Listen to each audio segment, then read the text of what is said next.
Boa tarde, muito bem-vindos aí ao Saúde em Dia. Hoje a gente vai falar um pouquinho sobre a coluna vertebral na academia. Então, chamei o Rafael Tambassia, meu xará, da PhysioScience, para falar um pouquinho dos cuidados que a gente vai ter que ter em relação à coluna fazendo atividade física na academia. Fala aí para nós, Rafael, o que a gente vai fazer? Bom, na verdade, assim, a ideia quando a gente orienta algum exercício dentro da musculação e da academia, a gente usa os próprios exercícios até como forma de tratamento e também mostrar alguns exercícios que podem oferecer mais risco para as pessoas e para os pacientes, ou que já tiveram uma lesão prévia, ou que são completamente saudáveis, mas a gente tem um número grande de pacientes que às vezes procura a gente por ter machucado na própria academia ou com algum equipamento de musculação. Então a ideia é mostrar quais são os exercícios de maior risco e como é que a gente pode fazer algumas adaptações para evitar esse tipo de situação. Vamos lá para a gente mostrar os exercícios depois. Maravilha, vamos lá então, pessoal.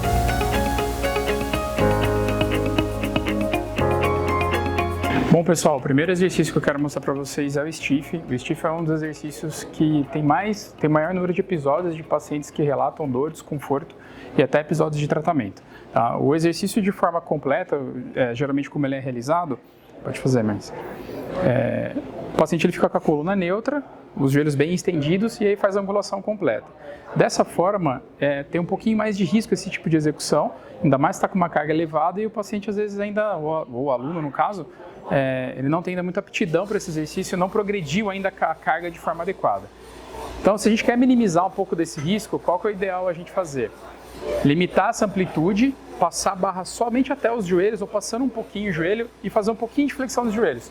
Dessa forma eu ativo mais o quadríceps e minimizo um pouco a carga das costas, tá? Uma maneira ainda interessante de fazer esse exercício que gera menos carga, eu posso trabalhar mais de forma inicial, ainda mais pacientes que já tiveram crise fazendo esse exercício, pode colocar a barra no chão, é com peso livre na frente. Com peso livre eu coloco uma carga menor do que o peso da barra ou com peso, e ela posiciona na frente e ela vai descer também até a linha dos joelhos, flexionado. E dessa forma eu trabalho menos carga, menos intensidade e faço com progressão de forma mais adequada, minimizando os riscos do exercício. E Rafa, como é que faz em relação à postura da coluna? Uma orientação específica? Na verdade o que ela tem que perceber é que ela não está fazendo nenhuma hiperlordose demais, nem forçando demais o quadril para trás e também tomando cuidado para não fazer uma flexão excessiva de tronco, né? Então ela tem que manter a coluna o mais neutra possível e descer até no máximo 90 graus da articulação do quadril para minimizar esse estresse sobre a coluna lombar. Maravilha. Lembrando que a hiperlordose é aquela curvatura acentuada da lombar, né? Então aquele fundo, jogar o bumbum para trás, isso aí acaba aumentando mais essa lordose. Pessoal, outro exercício que também oferece um pouco maior risco para a região lombar, principalmente, é o agachamento com a barra guiada.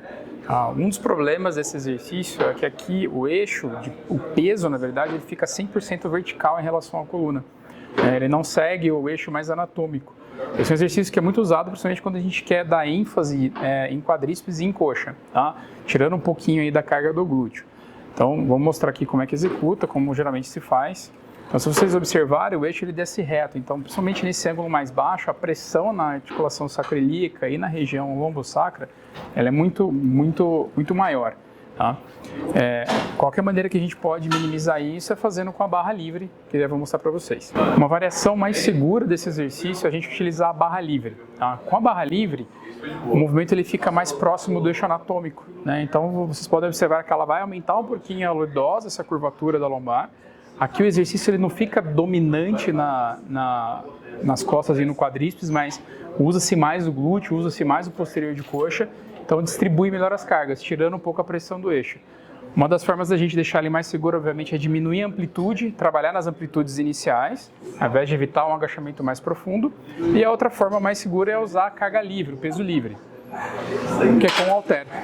Então com o halter eu diminuo mais o peso em relação à carga que ela faria na barra, e eu posso limitar mais ainda a amplitude. Ainda mais se a pessoa, no caso, também tem desconforto na cervical, desconforto em região de trapézio, eu posso trabalhar com peso livre paralelo ao corpo e ela limita a amplitude também, trabalhando de forma mais segura. Sendo assim, eu posso progredir a carga com mais tranquilidade, progredir a carga, deixar essa exposição gradativa mais adequada para minimizar o estresse na região lombar.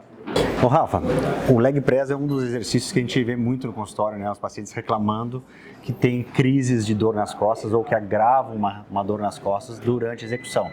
O que tu indica aí para a gente fazer de forma correta para não causar esse tipo de lesão? Bom, o leg press a gente tem algumas variações de aparelhos, tá? Então, tem alguns aparelhos que o eixo fixo é o apoio igual nesse aparelho aqui, que é o leg press horizontal, e tem alguns aparelhos que esse eixo aqui ele é móvel, na verdade. E também tem umas variações do 45 e do 90 graus, tá? Pensando em um paciente que já teve crise ou que já teve algum desconforto fazendo leg press, o ideal é que seja feito horizontal e essa base seja fixa, a cadeira que move sobre a base, tá? Que é o exercício que a gente chama em cadeia cinética fechada. O importante do leg press é duas coisas que a gente tem que tomar cuidado, é a angulação e a carga. Ele é um exercício que naturalmente você consegue colocar mais carga porque o centro todo da força está no membro inferior na perna. Você tira um pouco da carga de membro superior e de tronco. Só que isso na verdade acaba gerando mais estresse na região lombar e na região sacral. Então o ideal é a gente trabalhar de forma inicial ângulos mais restritos. Então no caso aqui a gente vai estender completamente, a gente inicia no ângulo neutro, que é com o joelho em extensão, e vai descer até 45, 50 graus, um pouco menos ainda. Então, dessa forma, a gente trabalhando uma carga, a gente cria conscientização do movimento. Então, ela vai aprender a fazer o movimento.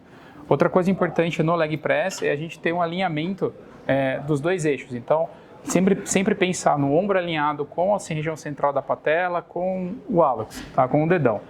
Continua o movimento. Dessa forma, a gente tendo os dois eixos bem paralelos, limitando o ângulo, deixa o exercício mais seguro, né? A pessoa fica mais confiante em fazer e aí eu consigo progredir nas cargas aos poucos, tá?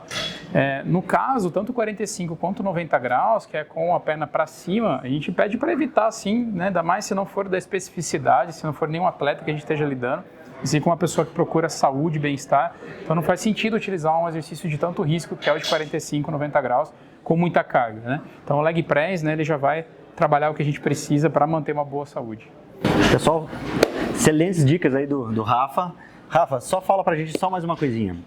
Que nem eu tenho dor crônica, né, dorso lombar, tu que cuida de mim várias vezes.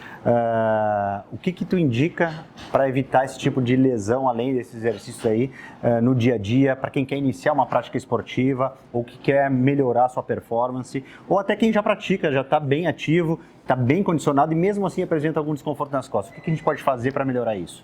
Bom, eu acho que o mais importante nessa situação é ter uma avaliação específica individual. Então a gente precisa entender qual que é o perfil de cada paciente, de cada indivíduo, quais são os objetivos em relação à atividade física, se pratica ou não esportes, estilo de vida. Então tudo isso a gente tem que entrar num contexto e avaliar de forma específica, porque com a avaliação funcional da coluna, a gente vai ter parâmetros individuais, e aí com esses parâmetros eu consigo direcionar melhor qual exercício é mais indicado, se eu tenho que trabalhar uma musculatura específica, se eu tenho que trabalhar resistência específica de algum grupo muscular. Então dessa forma eu consigo individualizar os exercícios, minimizando mais ainda risco de lesão, risco de qualquer tipo de exercício dentro da academia ou qualquer atividade funcional que o paciente gosta de fazer ou do esporte também. Maravilha, Rafa, muito obrigado.